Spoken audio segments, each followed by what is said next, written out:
Hi po mga kabasura, another day, another grind. At ngayong araw nga ay kukolektahin ko yung mga gamit na napulot ko last week. Napansin ko kasi na sobrang dami ko na palang naipon. At karamihan nga sa mga yan ay puro non-stick na kawali at saka mga non-stick na kaldero. Grabe talaga no, biruin mo, sobrang bago pa pero mga tinatapon na. At bukod nga sa mga kawali, meron pa akong napulot na mga gamit na sari-sari. Tapos itong mga kaldero, grabe sobrang bago pa, nasa basurahan na. At dahil nga sobrang dami ko na namang napulot, kaya naisipan ko ulit mamigay. Naghanap ulit ako dito sa comment ng pwede kong pag-sharean ng mga blessings na to. At may nabasa nga akong comment na tingin ko kailangan talaga nating bigyan. Pero bago ko nga i-flex kung sino siya, gusto ko lang malaman nyo na una pa lang to kasi magbabasa pa ako ulit. Tingin-tingin pa ulit ako dito sa comment section kung sino pa yung pwede nating bigyan sa susunod. So eto na nga yung napili kong bigyan. Sabay-sabay nating basahin yung comment niya mga kabasura. At eto nga ang sabi niya.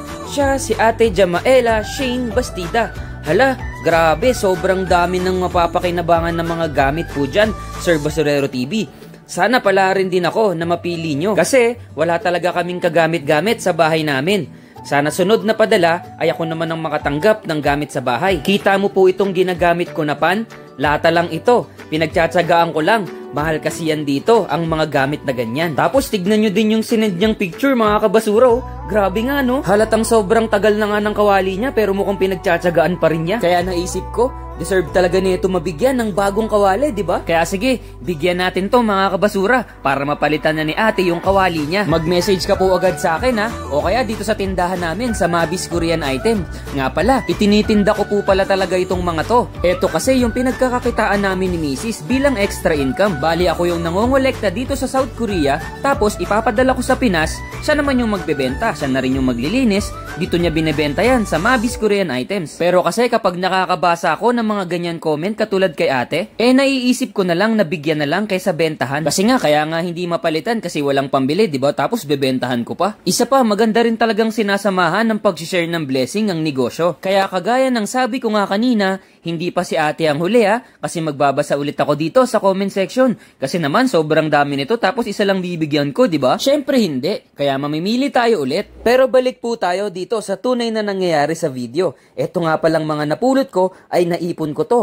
Siguro mga kulang-kulang isang buwan. Hindi nyo na to nakikita sa mga videos ko na napupulot ko. Kasi naman sobrang dami. Hindi ko na kayang i-vlog to lahat. Kaya sa tuwing nakakapulot ako, itinatabi ko lang muna. Napupulot ko kasi yan minsan, pa isa-isa, pa dalawa-dalawa, ganyan. At pagkatapos, hindi ko na lang namamalaya na sobrang dami na pala. Kaya kapag ganyan karami na, ayan, kinukolekta ko na yan. Tapos, nilalagay ko na sa balikbayan box para maipadala na sa Pinas. Hindi ko na nga yan nililinisan kasi sobrang busy na talaga. Kaya pagdating sa Pinas, doon na lang nila nililinisan. Hindi mo nga aakalaing galing talaga sa basura tong mga to kasi halos bago pa talaga.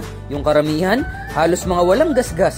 Sobrang kingkap. Kaya kung bibili kayo sa aming tindahan, promise ko sa inyo, hindi nyo pagsisisihan yan sa nag-iisang Basurero TV. Be kind, but not always. Peace!